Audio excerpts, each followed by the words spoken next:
I been living around this morning through rain. Hidden pain, hidden tears. Had to keep them locked away. I done shed so many tears. Heal my heart, save my soul. I buried my heart anew. Devil working on my soul, but I'm so blessed. Leave it up to God, so right now I just worry less. Yeah.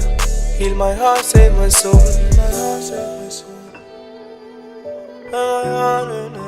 Kato, you way too dumb, kid. The pain from my past.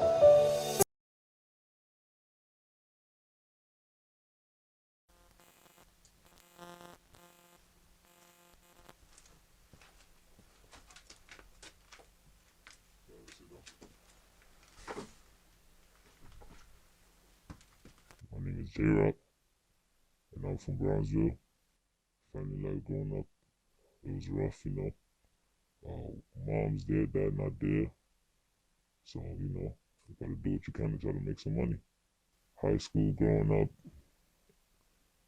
I mean, I would say I was good, but, fights here and there, getting with the wrong crowd, getting influenced by the wrong things, gangs. It's just like any other high school in the hood. I didn't graduate from high school.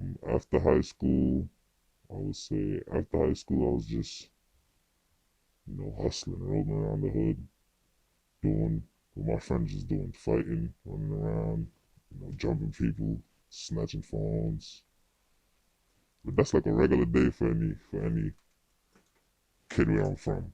Coming up, the first little, like when I was younger, the first little scheme me and my friends used to do was we used to like, when we was in high school, we would probably go to like a middle school, or, the younger kids, and we'd probably like petty stuff like get their phones and stuff like that. We probably gather up like 10 phones and sell them like 200, 250 a piece so you could do the math.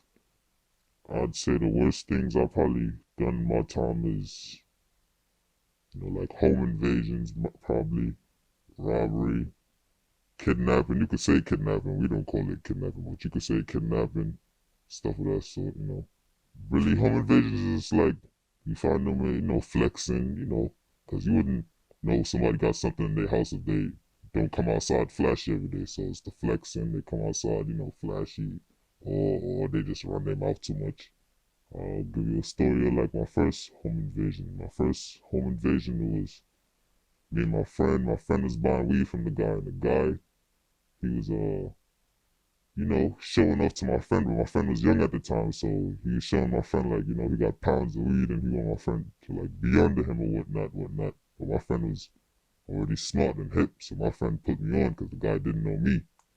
So he was basically like, one day he gonna go buy some weed from the guy or whatever, and then when the guy opened the door and it's time for him to come out, I was gonna run up in there and, basically make the guy lay down because he coming out of the house now, so he gonna ease. So I was gonna make the guy lay down and my friend was gonna take whatever else is in there. So it's basically that easy. 1, 2, 3. I've done a lot of home invasions. I'll probably say like around 11, 12.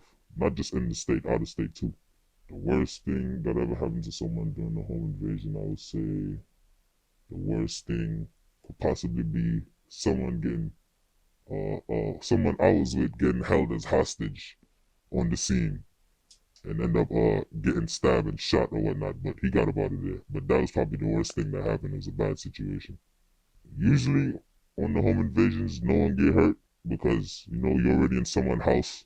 That's the most vulnerable spot, so, but people got hurt before in the home invasions because, sometimes everybody don't keep it cool, or some people just panic too much. In the home invasion, if somebody was to ever come in your house and try to raid your home or try to get anything you got in there, the best thing I would do is try to give it up and get them out of there as fast as possible. I wouldn't try to find out why they're there, or just give them what they want and try to get them out of there as soon as possible because it could get nasty. Home invasions was really like #1 go-to, but outside of home invasions, we did other like things. Well, growing up, we did other things like, started selling guns, little scams here and there, credit card scams. But home invasions is like go-to because it's like the easiest. It's always somebody around flexing or showing off something. When we get guns, they usually come in from like a licensed gun state. So somebody will go buy a bunch of guns or whatnot, And after a while, or after a couple months, he would just report the guns missing and just go buy some more. So it was that easy for us to bring in guns. A situation where we had to use the guns, a perfect example is like the home invasions, but usually for like defense. If someone come around or protection, always needs fire. You always need some fire. It varies. Semi-automatics, you got handguns. My favorite gun would probably be a 9, a baby 9, but we keep big guns too, ARs, everything. We got any type of selection you could think of. Cops, a couple law enforcement around the way that look out, but that's not like, it's not like we selling drugs or something like that. It's just when we go in somewhere we want information on somebody, they'll just hit us off with some information. It's not like, it's just a one-time pay and bounce out. It's not a keep on, like they're on a payroll kind of thing. If I needed an address, I could possibly get it from a police officer, but not every address, because not everyone is as, information that's easy to access or easy to be given up like that. But definitely, if I wanted some information, there's some officers we will contact to do what we need to do.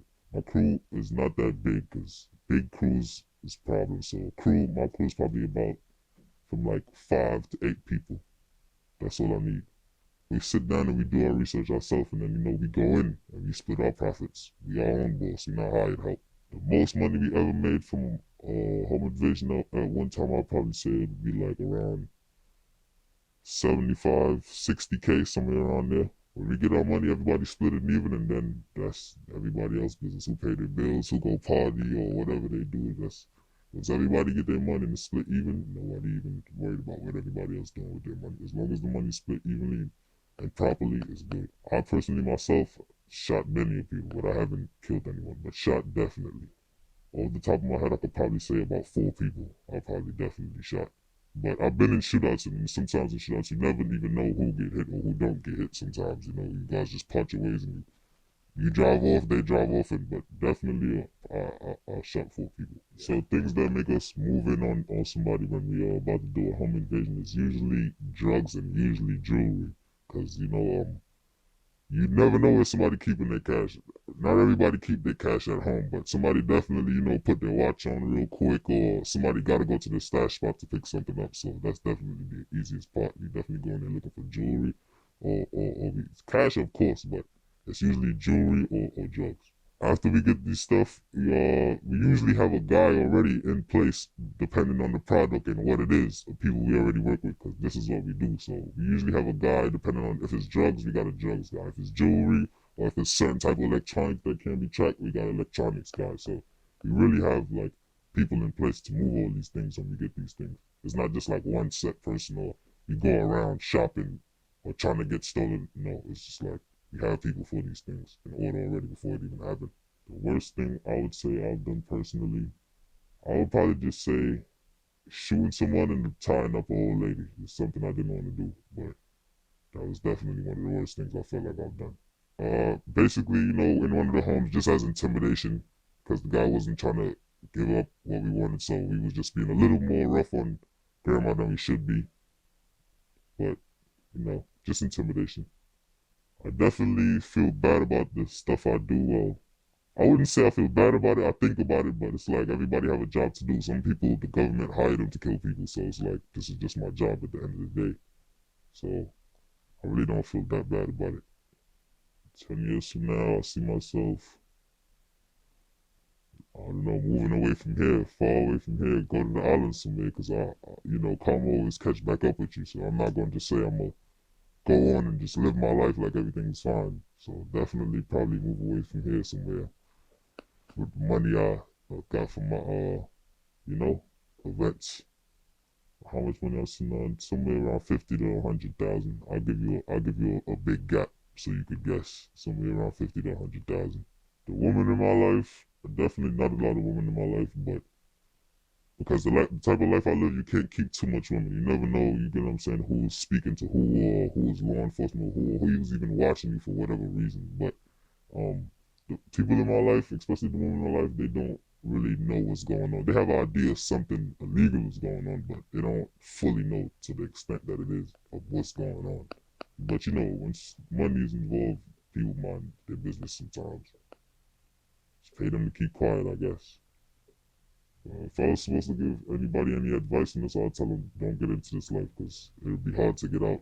The only thing you know to do is home invasions. By the time you're ready to get out and he's ready to settle down, you probably end back up doing the same thing. So just don't get into it.